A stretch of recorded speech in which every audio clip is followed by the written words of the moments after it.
दिवशीचा दौरा पेणपासून सुरू झाला। अनेक कार्यक्रम असून देखील अतुलभाई आपण चांगलं संघटनात्मक काम तिथे उभं करताय, त्याचा प्रत्यय आम्हाला त्या मीटिंग मध्ये आला। खैरे आमचे नेते आदरणीय प्रशांतजी नाईक, नंदुशेठ मयेकर, तालुका चिटणीस दिला नाही। सगळे आमचे अभ्यासू कार्यकर्ते आहेत अलिबागचे।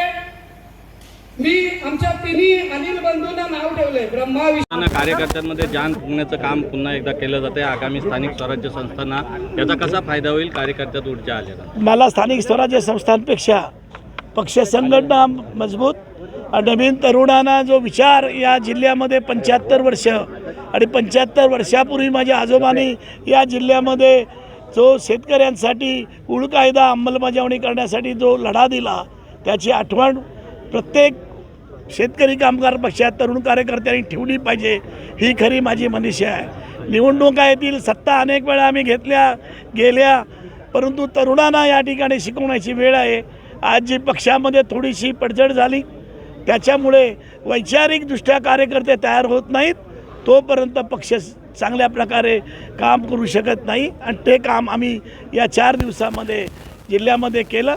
सगळ्या तालुक्यात गेलो, सर्व पूर्ण टीम घेऊन लहान मोठं करून आम्ही 60-70 कार्यकर्ते जिल्ह्यामध्ये फिरलो। तुम्ही काही ठिकाणी आम्हाला भेटलात सुद्धा पत्रकार म्हणून। मला वाटतं की असं काम केलं, आमची पक्ष केडर पार्टी आहे आमची, आणि त्या दृष्टिकोनातून ती पुन्हा घडली पाहिजे, वाढली पाहिजे, याच्यासाठी आमचा प्रयत्न आहे। भाई, विधानसभेच्या निवडणुकीला आपण महाविकास आघाडीसोबत होतात, मात्र पाहिलं गेलं तर 3 जागी महाविकास आघाडीचेच उमेदवार उभं करण्यात आले।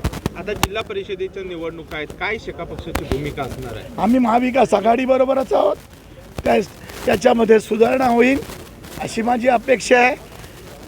इंडिया आघाडीचे नेते माननीय शरद पवार साहेब यांच्याबरोबर आमची चर्चा झाली आणि याच्यावर चर्चा सुरू आहे। मला वाटतं याच्यामध्ये सुधारणा होईल, त्याची काय परिस्थिती झाली कळलेलं आहे आणि त्याच्यामध्ये काही प्रश्न नाही। पण निवडणुका कधी होतील हे आम्हाला माहिती नाही, निवडणुका होतील की नाही हे पण माहिती नाही। पण स्थानिक स्वराज्याच्या निवडणुका न होता गेली 7-8 वर्ष मुंबई महापालिका असेल, पनवेल महापालिका असेल किंवा जिल्हा परिषद असतील, तर एक माणूस या ठिकाणी किंवा एक व्यक्ती हा कारभार करतो, ही काही लोकशाही नाही, लोकशाहीची ही थट्टा आणि शोकांतिक आहे असं मला वाटतं। विधान परिषदेचे जी निवडणूक होती, विधानसभेची जी निवडणूक होती, त्या निवडणुकीमध्ये विरोधी पक्ष नेत्यांनी तुमची माफी मागितली असं म्हटलं आपण, काय नेमकं आहे? माफी नाही मागितली, चर्चा करताना त्यांनी दुःख व्यक्त केलं। माफी एवढे काय माझी माफी मागायला मी छोटा माणूस आहे, परंतु त्यांना कळली चूक आणि त्या पद्धती झाली नाही। ती तिकडे रायगडमध्येच झाली नाही, संपूर्ण महाराष्ट्रामध्ये ती झालेली आहे आणि त्याची चर्चा होते आहे आता।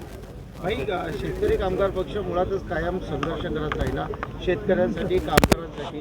आता रायगडमध्ये काही वेगवेगळे प्रकल्प येत आहेत, भूमिहीन होत आहेत शेतकरी, काय पुढची रणनीती आहे? आता आमची मागणी एक आहे की या ठिकाणी आम्ही भाव वाढवायला मागत होतो, आता आम्हाला भागीदार करा म्हणून आम्ही मागतो आहे।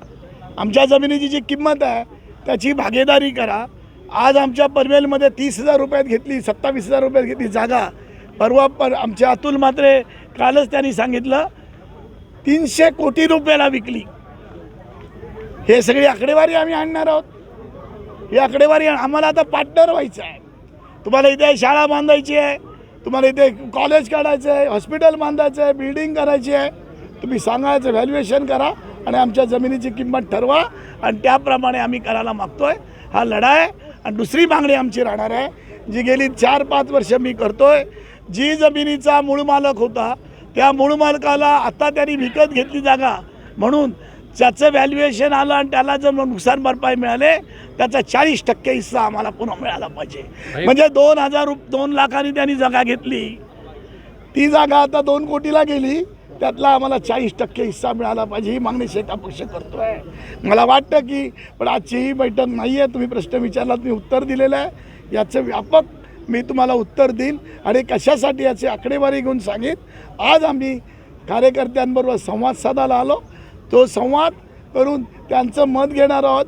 8-10 दिवसात पक्ष संघटनेमध्ये बदल कसा करायचे हे या संवाद यात्रेत आम्ही सांगत आलो, ती चर्चा करतील आणि त्याप्रमाणे आम्ही त्याची अंमलबजावणी करेल. तुम्हाला वेगळं चित्र दिसेल. शेका पक्ष हा वेगळा आहे. शेका पक्षाने या जिल्ह्यामध्ये जे काम केलं, आज गरीब माणूस सगळे हजारो लोक हे 2 दिवसात सांगून इथे आमच्याकडे येतात. मी अत्यंत आनंदी आहे. मी आत्ता मला बोलता पण येत नाही, एवढं मी भाषणं केलीत, मी बोललो या 4-5 दिवसामध्ये. मला वाटतं तुम्ही पण चांगलं सहकार्य केलं. असं सहकार्य ठेवा, काही काळजी नका. तुम्हाला पण असं च्या माध्यमातून महिलांना देखील संघटित करण्याचं काम होतं आहे आणि भविष्याच्या काळामध्ये शेकाप पक्ष संघटना मजबूतीसाठी 50% महिलांना संधी दिली जाणार आहे, पदं दिली जाणार आहेत. कशा पद्धतीने पक्ष वाढेल? खरं संघर्षाची पार्श्वभूमी असलेला शेतकरी कामगार पक्ष या जिल्ह्यामध्ये नाही तर संपूर्ण महाराष्ट्रात काट टाकतोय. आमच्या नेतृत्वाने आता ठरवलेलं आहे की पक्ष संघटन हे संवादातून व्हायला पाहिजे. ज्या पद्धतीनं महाराष्ट्रामध्ये अनेक विकासाचे मुद्दे या रायगडसाठी येऊन ठेपलेले आहेत, त्याच्यामध्ये महिलांची एक निर्णायक भूमिका असणार आहे. आणि शेका पक्षाच्या पुरोगामी विचारातून इथली महिला कार्यकर्ती आता संघटनेमध्ये ॲक्टिव्ह होणार आहे. आणि त्याच्याकरताच या संवाद मेळाव्यातून मी अनेक ठिकाणी आमच्या महिला भगिनींना या संघटनामध्ये येऊन आपली पक्षाची ताकद वाढवा असं आवाहन मी त्यानिमित्तानं केलेलं आहे. सुरक्षिततेचा पण मुद्दा जो आहे त्याच्यावर आपण लक्ष देणार आहे, कारण की आज महिला सुरक्षित नाही आहेत. खरं तर या समाजामध्ये सगळ्यात जास्त प्रश्न कोणाचे असतील तर ते महिलांचे आहेत. महिला सुरक्षितता हा एकच प्रश्न नाही, बेरोजगारीचा प्रश्न आहे. सर्वसामान्य स्त्रीला तिचं घर कसं चालवायचं हा प्रश्न आहे, ज्याच्यामध्ये सर्व समावेशकता आहे. मग ते किराणा मालाचे किंवा गॅसचे भाव असू देत, मुलांची नोकरी असू दे, नवऱ्याची नोकरी टिकली पाहिजे, मुलांच्या शाळेमधील ॲडमिशन असेल किंवा बेरोजगार मुलाचा प्रश्न असेल. तर सर्वात जास्त प्रश्न या समाजात कोणाचे असतील तर मला असं वाटतं ते महिलांचे आहेत. आणि शासन ज्या काही योजना महिलांपर्यंत आणण्याचा आणि दाखवण्याचा प्रयत्न करतो त्या प्रत्यक्षात महिलांपर्यंत पोचत नाहीत. ज्या 1500 रुपयाचं भांडवल केलं जाते ते आता 1500 रुपये पुन्हा सरकारच्या खात्यात देण्याची जेव्हा त्या महिलेवर वेळ आलेली आहे तेव्हा ती महिला काय स्थितीत आहे हे बघणं आता गरजेचं झालेलं आहे. आणि त्याकरता शेका पक्षाची महिला ताकद वेगळ्या पद्धतीनं या जिल्ह्यामध्ये आणि महाराष्ट्रामध्ये काम करेल. आणि त्याकरताच आम्ही हे संघटन आता नव्याने सुरू केलेलं आहे असं मला वाटतं. कारण प्रत्येक तालुक्याच्या मेळाव्यामध्ये आपण महिलांना सहचिटणीस पद द्यावं अशी मागणी पक्षाकडे केली. मुख्य बॉडीमध्ये महिला मी आत्ताच आपल्याला सांगितलं की शेतकरी कामगार पक्ष हा पुरोगामी विचारांचा पक्ष आहे. फुले शाहू आंबेडकर सावित्रीबाईंच्या विचारांवर चालणारा हा पक्ष आहे.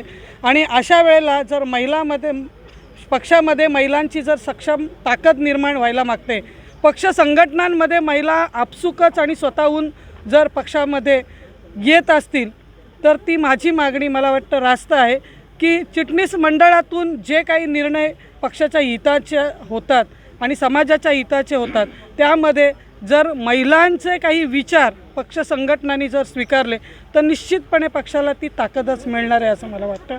आणि प्रतिसाद मिळालेला आहे. एकीकडे तिन्ही पिढ्या एकत्र येताना दिसतात, परंतु अजूनही काय वेगळं करायला पाहिजे, म्हणजे युथ तुम्ही निवडणूक लढवली आहात आणि त्यामुळे तुम्हाला मतदारांची नाडी कळली आहे, तर अजूनही शेका पक्षाला काट टाकताना जी नवीन पिढी आहे तिथपर्यंत पोहोचण्यासाठी शेका पक्ष कशा पद्धतीने जाईल आणि काय रचना असेल?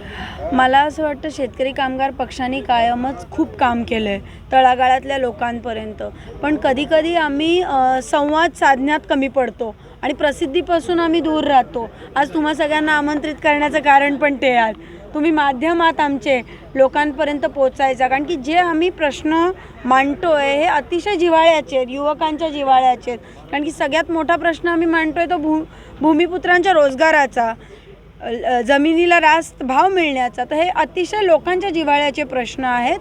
आणि बाकी सगळीकडे तुम्ही वातावरण पाहिलं तर अक्षरशः असेल की चारी बाजूनी कोल्हेत, कोट करा, मी बाकी सगळ्यांना कोल्हे बोलले हां. तर त्या पद्धतीचं राजकारण असताना इथल्या स्थानिक माणसाचं संरक्षण शेका पक्ष करतो आहे आणि हे युवकांना कळलं पाहिजे, प्रसारमाध्यमांच्या माध्यमातून महिलांना कळलं पाहिजे. आणि मला असं वाटतं की रिअल जे इश्यूज आहेत, म्हणजे इवन हे नॅशनल लेवलला आहे, स्टेट लेवलला आहे, रिअल इश्यूजबद्दल बोललंच जात नाही मीडियावर सुद्धा, आणि नको त्या भलत्या चर्चा होत राहतात. आणि जे खरे विषय आहेत, कांद्याचा भाव काय, बटाट्याचा भाव काय, ह्याच्याबद्दल बोललंच जात नाही आणि त्याच्यामुळे आपल्याला त्रास आहेत. आणि ती प्रश्न खऱ्या अर्थाने शेका पक्ष उचलणार. महिला संघटना बलाढ्य करण्यासाठी या ठिकाणी 50% महिलांना मानसी ते संधी देईल. यात